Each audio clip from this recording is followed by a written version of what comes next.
Magandang umaga sa lahat ng mga tagapakinig. Ako nga po pala si Carrie Pitabamo. Sa araw na ito ay nais kong magbahagi ng isang popular na issue, ang tungkol sa kahirapan.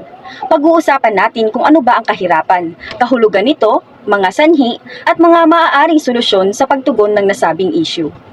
Ang kahirapan ay tumutukoy sa kalagayan o katayuan ng isang tao na walang isang halaga ng mga pag-aaring material o salapi.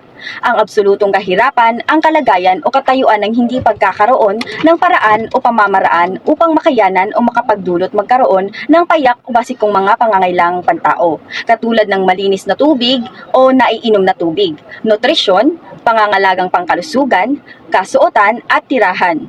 Ang relatibong kahirapan ay ang kalagayan ng pagkakaroon ng mas kakaunting mga mapagkukunan o mas kakaunting kitang mga salapi kaysa ibang mga tao sa loob ng isang lipunan o bansa, o kapag inihahambing sa mga karaniwang bilang sa buong mundo.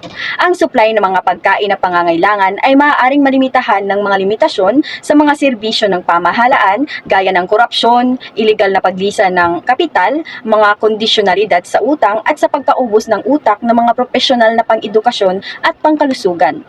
Ang kahirapan ay isang malaking suliranin na kinakaharap lalo na ng ating bansa.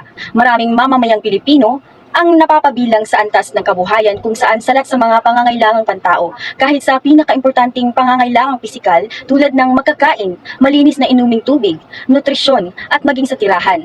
Sa makatwid, ayon kay Gregorio 2016, ang kahirapan bilang isang pangkalahatang suliranin ay isang malalim na sugat na makikita sa bawat sukat ng kultura at lipunan. Kasama nito ang mga kasapi ng pamayanan na sadyang may maliit na kita.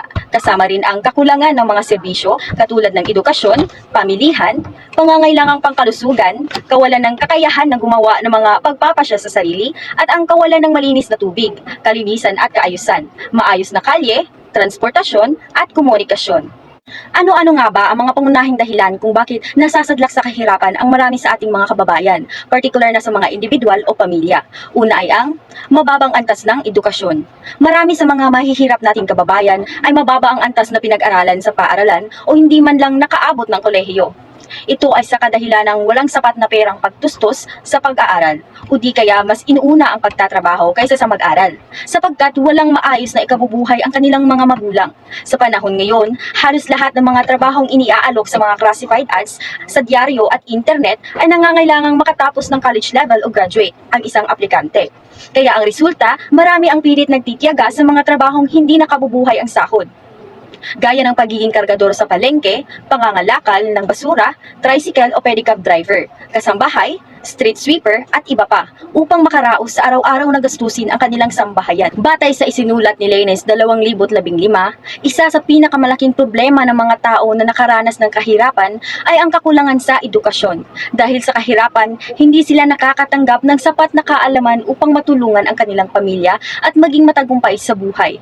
Ang kawalan ng edukasyon ay nakapagdudulot ng kamangmangan sa mga kabataan. Mas lumalaki ang porsyento ng mga walang pinag-aralan dito sa Pilipinas, kaya humihirap ang ating bansa. Sumunod ay ang sa ating pamahalaan, ang korupsyon. Ang talamak na pagnanakaw sa kaban ng bayan ay nakakaapekto sa sambayanang Pilipino, partikular na sa serbisyo publiko at pagbibigay tulong sa mga mararita.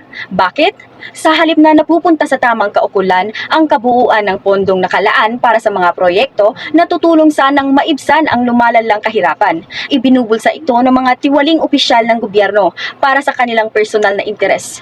Habang ang mga tiwaling opisyal ay yumayaman at magagara ang mga bahay, alahas at sasakyan. Ayon sa artikulo ni Duran 2015, may kahirapang nagaganap sa likod ng korupsyon. Taon-taon ay mas lumalala ang problema ng ating bansa na hindi masolusyonan dala ng kahirapan. Dahil sa maling gawain, mga simpleng mamamayan ang naaapektuhan. At higit sa lahat, ang katamaran ay isa sa mga dahilan kung bakit nananatili pa rin sa pagiging mahirap ang ating bansa. Ayon pa rin kay Duran 2015, ang katamaran ay kasama sa dahilan ng paghihirap ng mga mamamayan. Ang mga oportunidad ay nababaliwala sapagkat wala silang tiyaga na maghanap ng mga posibleng paraan kung paano nila maiaangat ang buhay mula sa kahirapan. Ang mga epekto ng kahirapan ay ang pagnanakaw, pangingibang bansa, gutom, gulo, pagkasakit, bisyo, at pag-aasawa ng maaga.